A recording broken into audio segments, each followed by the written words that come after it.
Hello everyone, today I am here with a new concept of class 7, chapter number 3, data handling. Before starting the chapter, I would like to tell you what is the meaning of word data handling.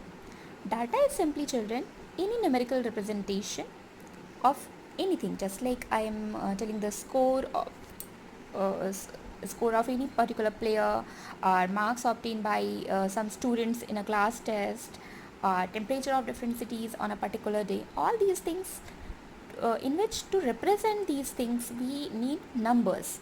So any numerical representation is known as data. And handling is what? There are so many various forms to represent any particular information. So representation is basically known as handling.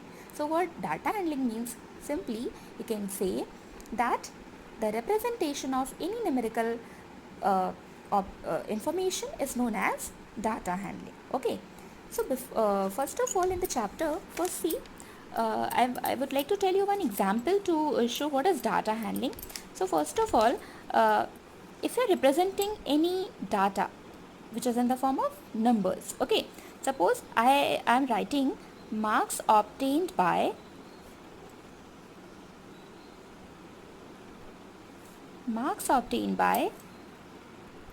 10 students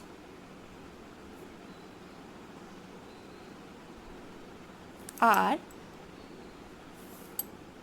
7, 6, 4, 8, 9, 5, 4, 6 and 5 and 5.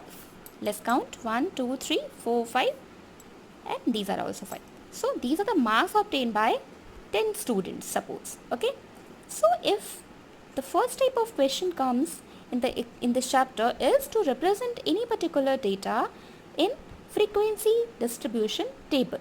So in the frequency distribution table, children, what we do, see, there will be 3 columns. In the first column you will see the particular value, a particular observation. These are what? These are the observations. Okay. So first of all you will write the value or marks obtained.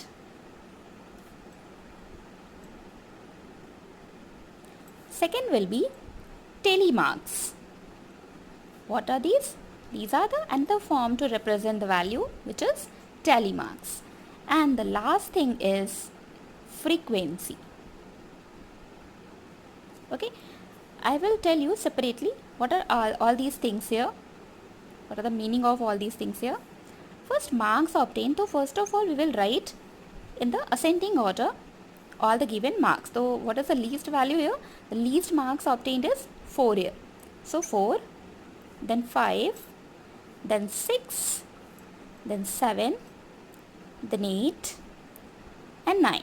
These are the different marks. Now after this I will write this frequency. Okay. On the basis of this frequency we will write telemarks.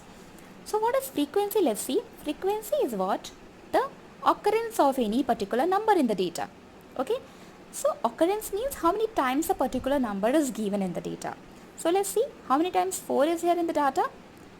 1, 2 times. So frequency of 4 will be 2. How many times 5 is occurring here? Let's see. 1, 2, 3. So write 3 for the frequency of 5. Now for 6, let's see how many times 6 is here. 1, 2. So 6 is again for 2 times. Similarly, let's see how many times 7 here. So 7 is 1 time only. Write 1 for 7. Next is 8. 8 is also 1 time. And 9 is also for 1 time. And children, the sum of all frequency should be equal to the number of data given. Let's count it. Let's add it. 3 to 5, 6, 7, 8, 9, 10. That means we have written the frequency correctly. Now you can write this thing. Total is equals to 10. Okay. Now how will you write telemarks? We are writing telemarks for the frequency, not for the marks or not for the values. Okay. So for telemarks there are 5 different signs. For 1 we draw a 1 slant line. For 2 we draw 2 bars. For 3 we draw 3 lines. For 4 we draw 4 lines, but for 5 we draw 4 lines and 1 diagonal line. So let's draw it. 2 bars for 3, for 2, 1, 1, 1. Children, I am showing here how to draw 4. This is 4 for 4. Okay. And the representation of 5 will be what? 1, 2, 3, 4 and 1 diagonal line. And if you have to represent 6, to draw 5 firstly and then add 1 more line. Okay. In this way we can represent any number using telemarks. Fine. So this is the representation in the tabular form of the marks obtained by 10 students. So this table is known as the frequency distribution table. Okay. After doing this now, we will see the next topic in the chapter, which is range. Okay. We have to study range, then mean, then median, and then the last thing is mode. Okay. First of all, let's see one by one all these 4. Okay. So first of all, I would like to tell you what is range. Okay. Suppose I am writing any particular data which is in the form of numbers 7, 6, 4, 9. Suppose these are the 4 values which is in the form of any particular observation. So how will you find range? Okay. See, first of all we will write the maximum value. Maximum value is 9 here. Then we will write the minimum value. What is the minimum value? Minimum value is 4 here. And then we will find the range. And for finding range, there is a formula that maximum value minus minimum value. Okay. So what is the maximum value? 9 and minimum value is 4. So range will be 5. Range of the given data is 5. So how can you define range? Range is the difference of maximum value and minimum value of any given observation. Okay. After this, we have to study what is mean. Okay. The next thing is mean here. Now let's see what is mean actually. Mean is same as average. Okay. Mathematically, when we say what is mean, we can define mean is simply the average of any given observation. And for mean, there is a formula that sum of all observations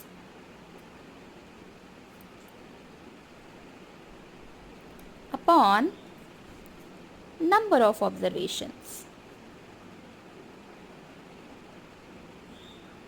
Okay. So let's see this example only. For this example, if you are finding mean, so mean for the given example will be what? Sum of the observation means we have to add all the values.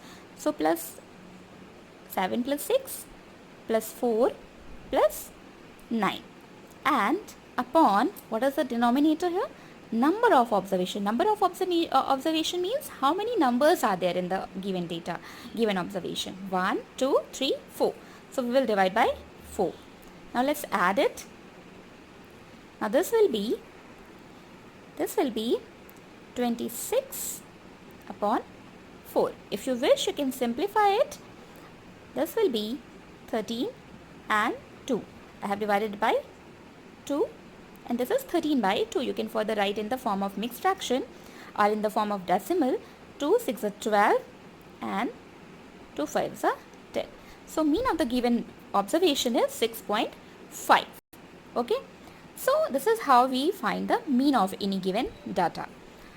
Now the next thing is median. Median is very clear from its word only. What is the median? There is a word hidden in this word again. Median means a middle value of any given data. Okay. So median is what? This is the middle value of any given data. But there is a thing which we have to see here. If you are finding the median of any data, So first of all, before calculating the median, we have to write the given values in any particular order. This can be ascending order or in descending order also. Okay, in any particular order you have to arrange the values, and then only you can find the middle value in the given arranged data. Okay, I will give you one example to clarify this median. Just see it. Now suppose, if we have to find median of these 5 numbers. Okay, so first of all we have to see whether they are arranged in any particular order or not. So you can see they are not arranged. Okay, that means 7 is the bigger number, greater number, and then 9 is a greater number, but 6 is smaller. So they are not arranged in any particular order. First let's arrange them in a order. Okay, so you write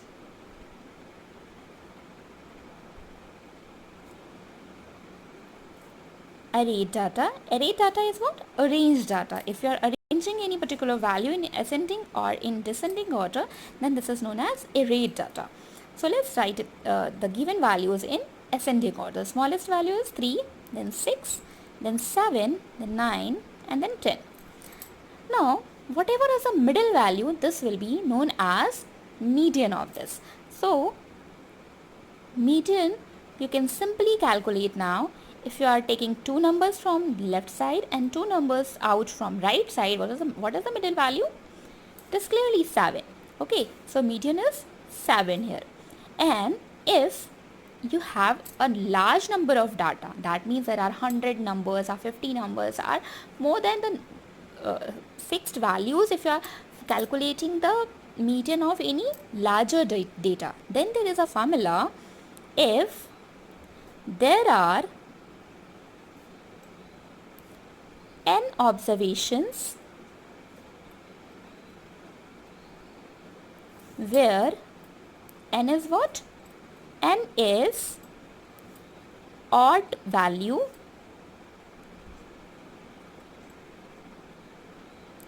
so median will be n plus 1 divided by 2th observation.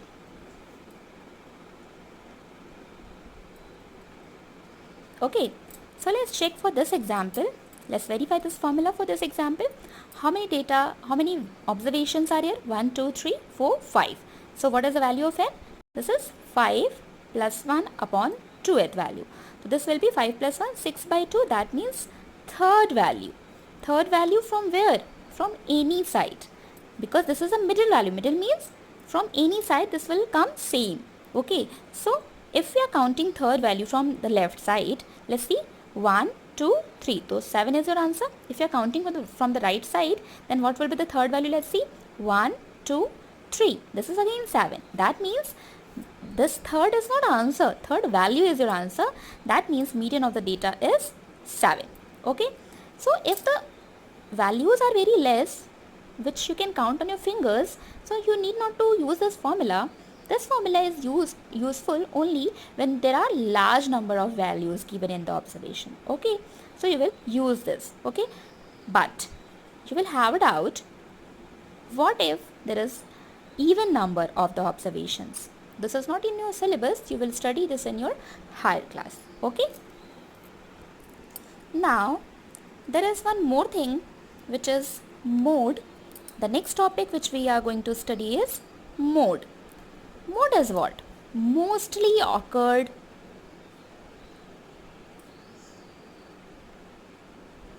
value.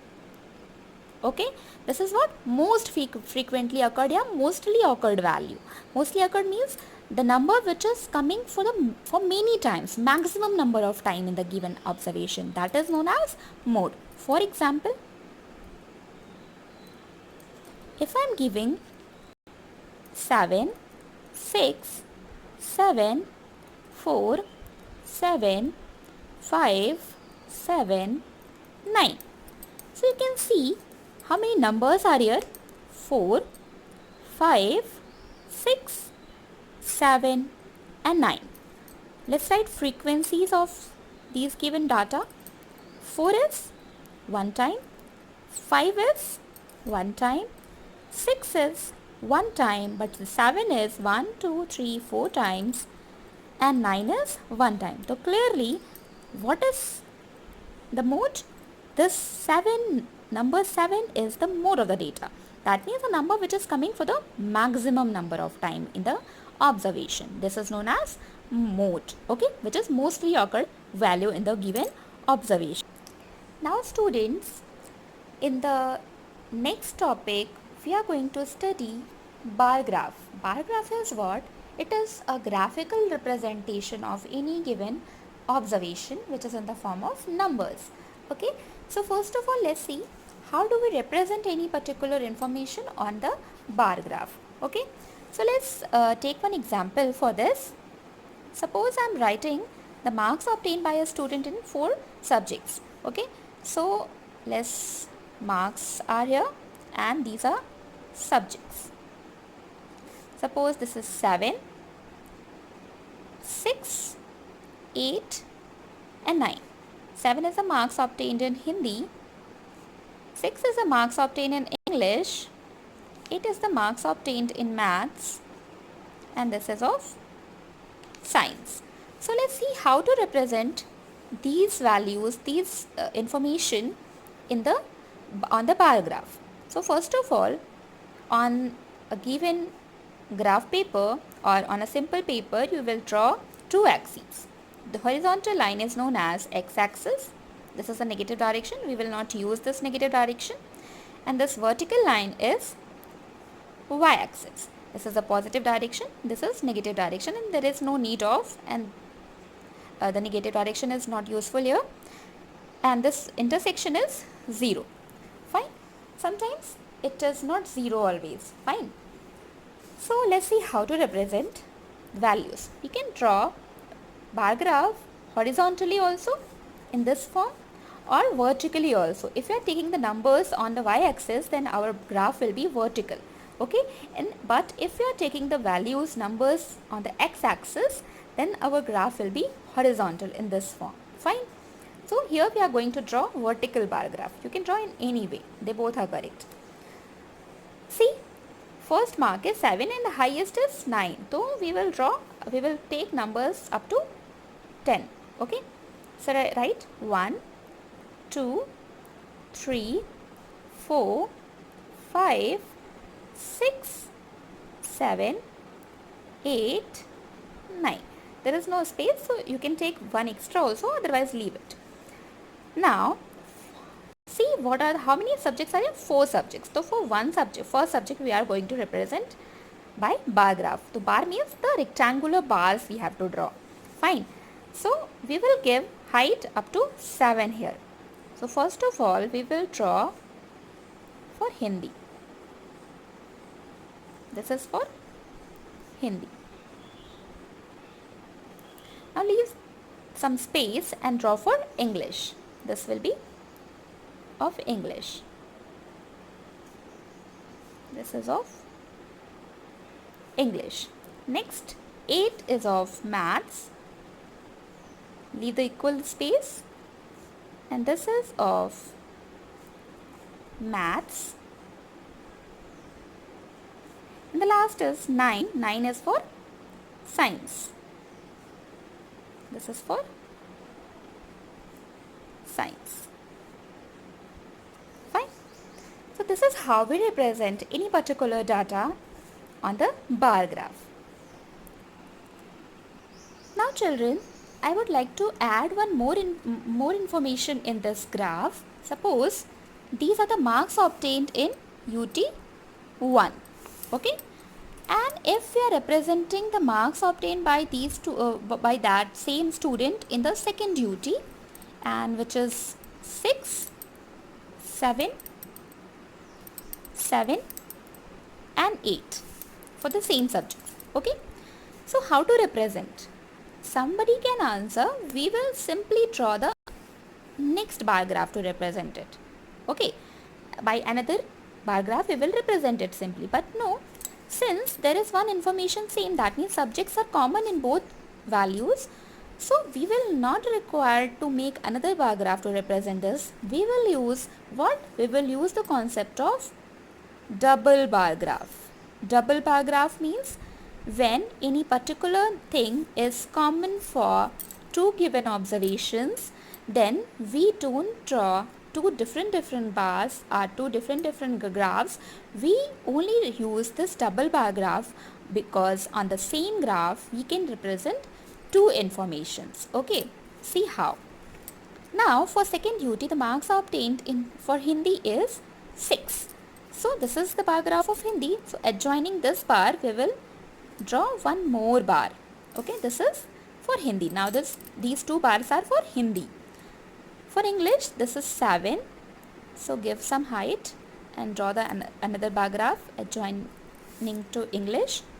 Next is 7 again for maths. So just draw another bar graph, and for science this is 8. This is 8. Fine. But to differentiate which is for UT1, which is for UT2, we have to shade another one. Okay. You can shade in two different ways. Otherwise, you can use two different colors also. Fine.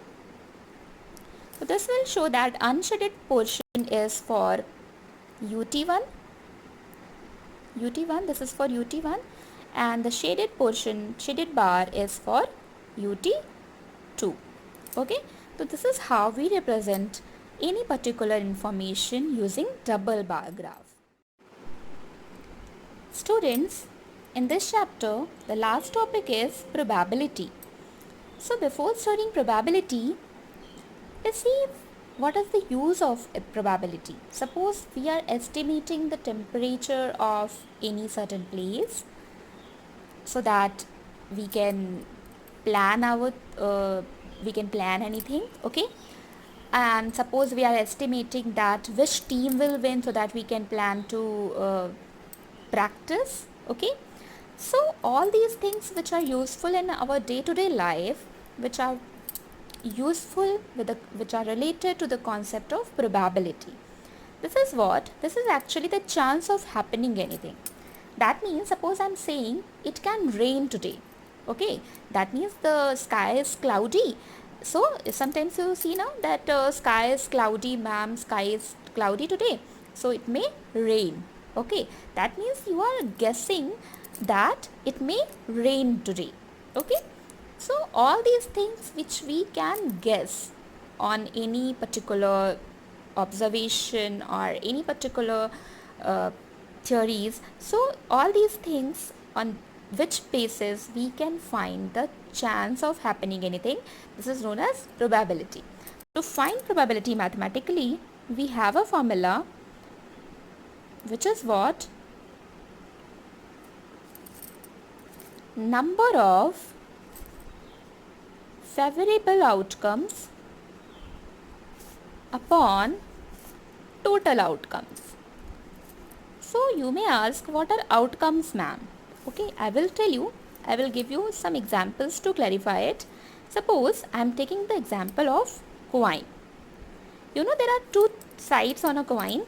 One is head and the other is tail. If you are tossing a coin, either head will come on the top, otherwise tail will come on the top.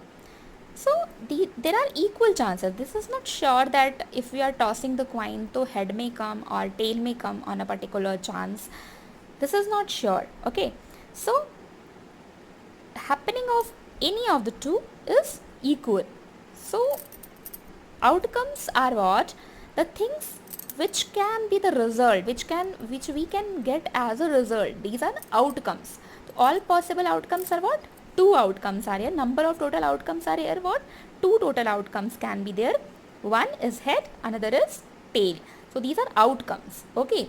So and what are the favorable outcomes? If you are asking that how many times tail will come, what is the chance or what is the probability that tail will come? So tail is what? Tail is now this time tail is what? Tail is our favorable outcome. That means for which we are finding the probability. That is known as favorable outcome, and total number of outcomes means to add all the possible chances which can come. You can take one more example of dice. You know there are 6 numbers on a dice, 1, 2, 3, 4, 5. 6. So all the 6 numbers are here known as outcomes. So total outcomes are here what? There are 6 outcomes. Okay, when we are throwing a dice. 1, 2, 3, 4, 5, 6 numbers can come. The total numbers of outcomes in this case will be 6. And what are the favorable outcome? If you are asking that what is the probability that we may get 3 on throwing a dice? So 3 is what? 3, how many times 3 is there? 1 time. So favorable outcome is 1 and the total outcomes are 6. So let's take an example how to find probability. Find the probability of getting numbers less than 4 on throwing a dice. Okay, so first of all let's write how many favorable outcomes are a number of favorable outcomes. So first of all list them out. Okay, so what are the favorable outcomes? Write in the bracket what we want here. The numbers less than 4. Number less than 4 are what? That means not 4, less than 4. So how many numbers are less than 4 on the dice? 1, 2, 3. So there are 1, 2, 3. We are listing them and the number is 3. 1, 2, 3. And total outcomes are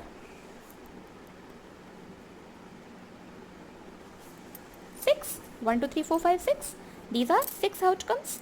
So what will be the probability of getting number less than 4 is equals to favorable outcome which is 3 and total outcomes which is 6. So you can simplify it to write 1 upon 2. This is the required probability of this thing.